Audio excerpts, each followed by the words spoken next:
You're listening to Protect It All, where Aaron Crow expands the conversation beyond just OT, delving into the interconnected worlds of IT and OT cybersecurity. Get ready for essential strategies and insights. Here's your host, Aaron Crow. Hey everyone, welcome back to Protect It All podcast. I'm Aaron Crow. Today we're going to dive into critical topics: cyber scams, attacks, targeting your money and identity. These threats are everywhere. They're becoming more and more sophisticated by the day. I'm actually going to share some real life examples, most recently, including a few that hit close to home. My point here today is to give you guys some actionable tips to protect yourselves and your loved ones. So let's get started. Jury duty scam. Just got hit with this actually this week. I was on vacation, or not vacation, but for Christmas, went back to where my family is and around Dallas, and got a phone call. Day before Christmas Eve, so the 23rd. It was I don't ever answer phone calls that I don't know the numbers to, and got a voicemail, and it was with the new iPhones, it does the voice to text. So, hey, this is so-and-so with the county that I live in, sheriff's department. Give me a call back as soon as you can. Call that person back. They're posing in law enforcement. They claim that I missed jury duty. Don't know if they actually know the public records, because I had received jury duty back in June, I think it was. But I had excused myself. I think I was traveling. I don't remember the details, but I had, filled the form back. I didn't forget anything. But they claimed that I had not, and that there had been a certified letter. Anyways, it was this whole ordeal. They wouldn't let you off the phone, because if what they tell you is I have to keep you on the phone. You have to go report to the sheriff's office to sign a bond. They don't overload you with all of the information right up front that would be too damning for their piece. Obviously, my spidey senses were tingling the whole time. I even called them out on a couple of times. They called me, when I told him it sounded like a scam. They called me from a number that was, spoofing the actual county sheriff's office. So my wife actually called it from another phone line. Of course, we couldn't get him on the phone, that person. They did have a Texas Southern accent, so it wasn't like a foreign accent that would have been a little bit more obvious. But they say there's a warrant out for your arrest, and that you have to avoid jail time, and if you pay the fine immediately, like all of this stuff they were going on. Again, I was fortunate that obviously I do this for a living. All my spidey senses were going up, but I got as far, and to be really clear, I got as far as to take money out of the bank, and was going to go to the police department, and pay my fine. And then they said, oh, well, you can't pay in person. You have to go to CVS, and they'll give you a barcode, and we'll send you 4 transactions. It was a $10,000 bond, and they wanted $2,000 to pay to release it, but they were going to refund you the same day. And then again, they said that the CVS, $500 each. They would send me 4 barcodes, go to CVS and tell them I'm doing a bill pay. And that's when it was just like, yeah, I don't think so. I'm not doing that. If you want me to go to the sheriff's office, I'll go to the sheriff's office. Oh, you can't do that. Well, I'm not doing this. I hung up on them. My wife had actually called the sheriff's department, and asked them. The lady almost screamed through the phone, "This is a fraud. Tell your husband not to do it. This is a fraud. This is a fraud. This is a fraud." After that happened, super frustrating, and we took money out. Luckily, there was no harm, no foul. But after they found out, or after they knew that I wasn't there, they actually called me later and then threatened me. Actually threatened my wife, that they were going to come to my house and take actions. I don't really believe that's going to happen, obviously, but still, the point is they're scary. They scare people. And again, I do this for a living. So the fact that I got as far as to take money out of the bank, now, obviously I wasn't going to send it to CVS, but, they got me pretty far, because they didn't just dump it on, go pay CVS. If they did that from the beginning, I wouldn't have gotten as far. But, they were saying the right things when I raised concerns, when I talked about calling an attorney, when I, all these types of things. My wife called on the other line, all these things, they had an answer for every question I had. So the things to remember, how to identify it as a scam. Law enforcement's never going to ask for payment. That was a spidey sense that came up. Again, they didn't ask for payment up front. They just said I had to pay my bond, which is not uncommon. And you can't pay. And they kept saying you can't pay with credit card. You have to use, actual funds. Again, that's not wrong. If you pay a ticket, if you've ever, had to do anything at the courts, they don't let you pay with credit. It's like you can't buy a lottery ticket with credit. You have to pay cash again, but you're not going to do it at a CVS. If law enforcement really wanted me, I would have gone to the court and done it. The other thing is that the law enforcement officer, a sheriff, is never going to take money ever in the United States. It's just not what they do. That's a whole different department. So when I called right after I hung up on the person, my wife had called one county. I called the one that we actually lived in. They actually pulled my name up. So got on the phone with the clerk, which is the one that would actually take the money. And she pulled my name up and she said, yeah, I see that you had jury duty summons in June. She goes, but yeah, you've sent the form back and, there's no warrant for your arrest and all that kind of stuff. So when it sounds weird, listen, stop when unsure. They're going to threaten. They're very good at what they do. They've got this script, you can search jury duty scam, sheriff. You can see it on Reddit. There's 100 different places that have posted about it. It is very, very, it's going around right now. This was, like I said, 2 days before Christmas. So, they were threatening that I was going to not be at home for Christmas and the judge wouldn't get to me until, 2 or 3 days after Christmas. So all the things that are like, oh my gosh, I don't want that, go through your head. But I challenge you to just stop, think, breathe, and call your local office. Like, don't accept the phone call from them because they can spoof those numbers to be whatever they want them to be. Call your local sheriff, call your local, county clerk or whatever, because more than likely, it's not real. If it is real, again, if you miss jury duty, they're not going to arrest you and send an officer, out of the blue, right? You will have gotten a notice. You will have gotten official documentation, and they're never going to ask for money. That's not what they do. So hang up, report the scam. I actually reported it to my local sheriff's office as well as the Federal Trade Commission. There's a place where you can actually go put in that phone number. Obviously with, what I do for a living, I actually looked up the phone number. It's a spoof number. It's a voice over IP number that it's coming through. So wasn't able to actually find out who they are, but actually have some folks searching those as well. So that said, be careful. Be careful where you use your information. Be careful what information is out there. And again, I know a lot of these scams come through and they're foreign people and they speak with a funny accent and for a Texan at least.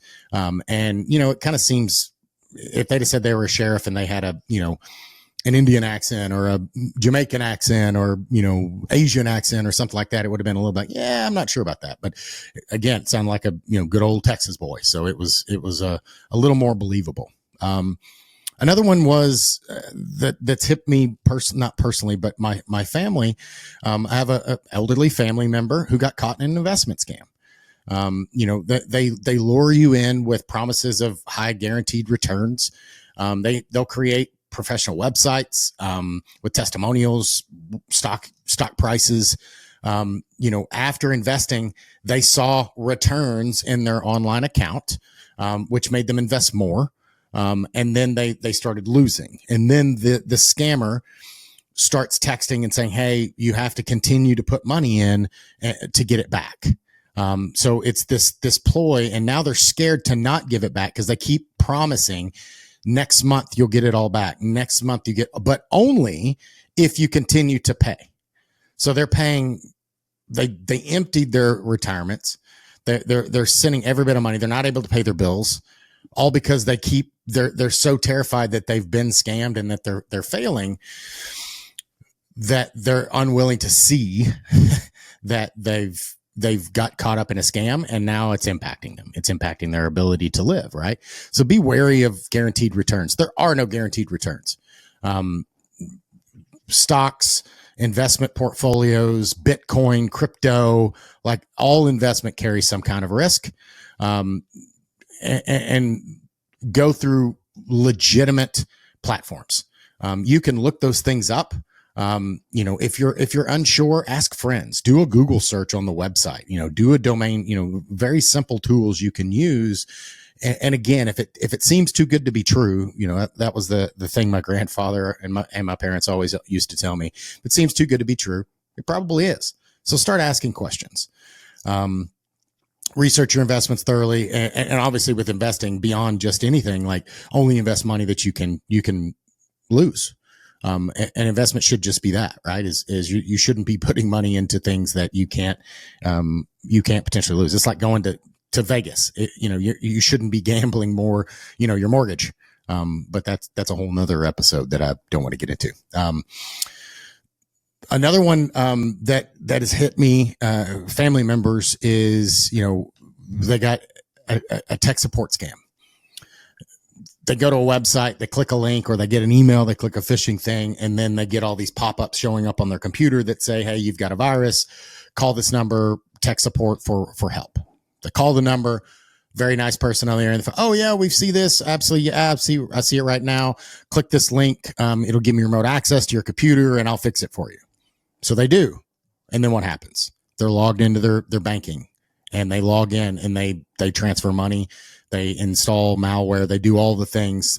This particular incident, actually, they got access to their bank account. They took out, quite a bit of money, and transferred it out of the account.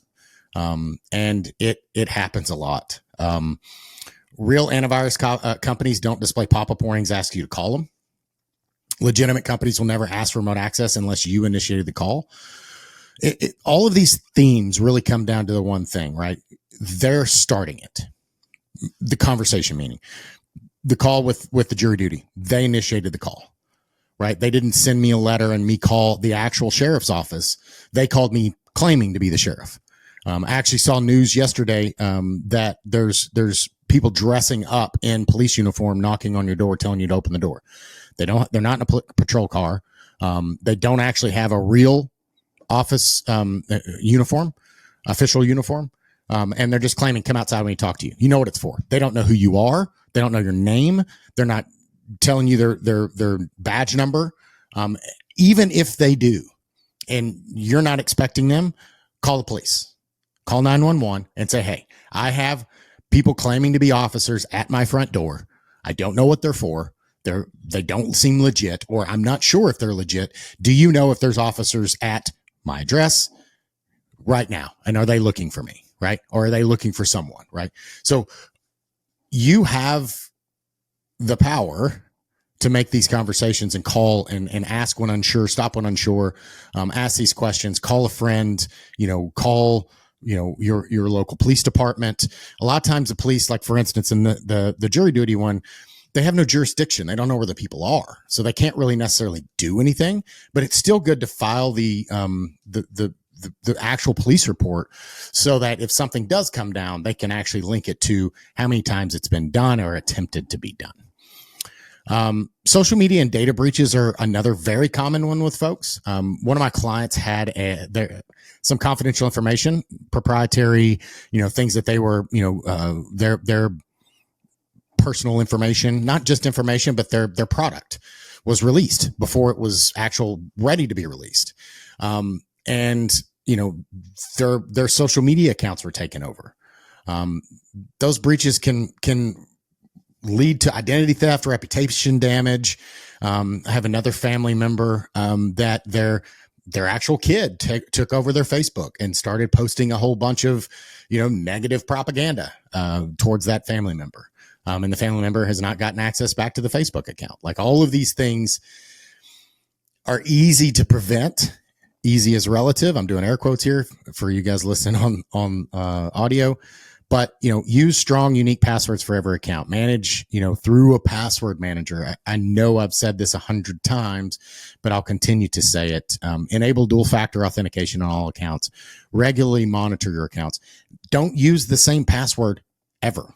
So no two places, Facebook and Twitter and Instagram and LinkedIn and your bank and your email. And, it shouldn't be the same password. It shouldn't be easy to remember. Like, you should have a password vault, a password manager, with, multi-factor authentication. There's all sorts of different types. I'm trying to see if I have one right here on me. No, I don't. It's on my key ring. But a YubiKey token, they're super cheap. They're super affordable. They have USB-C, they have USB-A, they have, NFC, and all these things. They'll work with your phone. What is that? It is a thing that you have. So multi-factor, it goes back to a password, something and biometrics, your fingerprint, your facial recognition is something that you are. And then the second factor can be something that you have. Again, like a token. That token is an encrypted, unique thing that when you plug it in and hit the button, it gives you that thing, right? It's part of the encryption algorithm. And when you do that, in linking that with your password, yes, somebody can steal your password, but if they don't have that token, then they're not going to be able to access that account. So same thing, like you use your bank and it texts you or it emails you. That's the other problem with using default multi-factor in a lot of these times, is like, if you go to your bank, many times the primary multi-factor is your email and or your phone. The problem with that is if they get access to your email, then they have access to everything. If they get access to your phone, they get access to everything. So just be mindful of that. Protect yourself, clean your information off the web. There are services out there that do this. You put in your phone number, your email address, your date of birth, that kind of thing, your mailing address, and they'll go out there and actually reduce the exposure on data brokers that have that information and kind of scrub those things out. Already mentioned password managers, LastPass, First Password, KeyPass. There's numbers of those things. When you're online shopping, I highly recommend you not use your debit card. I know the Dave Ramsey folks out there will say, oh, I don't have credit cards. Even if you just get a credit card to do online shopping and you pay it off every month, or as soon as you make a purchase, you pay that amount on your card, that's fine. The difference is with a credit card, you have that fraud prevention and protection, and it doesn't come out of your actual account, which is different than if you use your debit card and they take money out. It's coming out of your checking account. Then you're fighting with your bank to get money put back in. Whereas when you go American Express or Visa or MasterCard, that money never came out of your account. So when you dispute that charge, it's on them to fight it, but they're not having to refund you money. It's just a charge that's on your account and you just don't pay that, right? It's way easier to dispute those things when it's not actually coming out of your bank account. Anytime you're using public Wi-Fi, make sure you're using VPN. First of all, don't use public Wi-Fi if you can. If you absolutely have to, make sure you do have a VPN of some kind. There's a lot of really great ones out there that are not super expensive. It's really just protecting your environment, protecting your device and your information. Even if you are on a public Wi-Fi, I don't recommend doing any public shopping, any online shopping, going to your bank, things like that. Those are just risky things to do on public Wi-Fi. Phishing awareness. Man, phishing emails are getting so much better. AI has made it so hard to determine. You'll get emails that look legit, and you really can't tell. But really at the end of the day, if you didn't expect an email from someone, it's probably fake. Reach out to them separately. Don't reply to that email. Send a direct email. So if you got an email from me and it says, hey, Bob, I'd love for you to send me this file or open this file. I just got it, right? And I didn't call you or you weren't expecting an email from me. Reach out and say, hey, did you send me this email? Is this attachment real? It's hard to see. It's hard to spot. It's hard to be perfect. Back up your data because eventually you may get hit. Make sure you have backups, your important files, your photos. Obviously now with cloud services, you can back those things up to the cloud. But I also recommend having a physical device, USB drive, network attached storage, things like that on your network, even if those things get bad. Because again, if somebody hacks into your iCloud account or your Dropbox and they delete all that stuff, it's gone. And you don't have access to it. Whereas at least you want to have backups and tertiary backups of things, especially the super important things, photos that are unreplaceable, things like that. Obviously, if you got in a fire, same thing. Like you don't want to just have it on a USB because if your house burned down, you don't have that stuff. I've had laptops stolen in the past, and there was files on those laptops that only were there, and I couldn't get access to them anymore. So regularly back up your files, and then keep your software updated, patching. Make sure you're updating your devices as well. We're bringing so much IoT, Internet of Things. So all of your devices are internet connected. Make sure you're updating those things as well. I've said this before. I had a whole episode on it. Make sure that you're segmenting your network. You keep your IoT devices separate than your guest network, separate than your primary network, separate than your kids network. Like you can get really detailed there. I also don't recommend using the Wi-Fi or the router from your provider because they have access. They have a back door, and it's not super secure. You don't have to get super high-end stuff, but I do recommend having a firewall between the cable modem or DSL or whatever kind of router that you have directly from your provider. Have it in between your environment and their hardware to protect from the inside. Scams and cyber attacks can happen to anyone. Again, I do this for a living, and I got money out of the bank from that scam. I didn't actually send it. Fortunately, that would have been really frustrating, even more frustrating, but it can happen to anyone. No one is immune to this. They're really good at this. So stay vigilant, take proactive measures. You can protect yourself and your loved ones, have conversations with your kids, have conversations with your parents and your grandparents. The elderly, I hear way too many, and a lot of the stories I talked about today were elderly folks, right? But again, nobody's immune. If you've experienced a scam or have questions, reach out to me, share your story. It could help someone and avoid being a victim. Thanks for listening. Don't forget to subscribe. I'll see you next time. Stay safe out there. Make sure that you're implementing these changes and protecting yourself and your loved ones. Thanks a lot, y'all. Thanks for joining us on Protect It All, where we explore the crossroads of IT and OT cybersecurity. Remember to subscribe wherever you get your podcasts to stay ahead in this ever-evolving field. Until next time.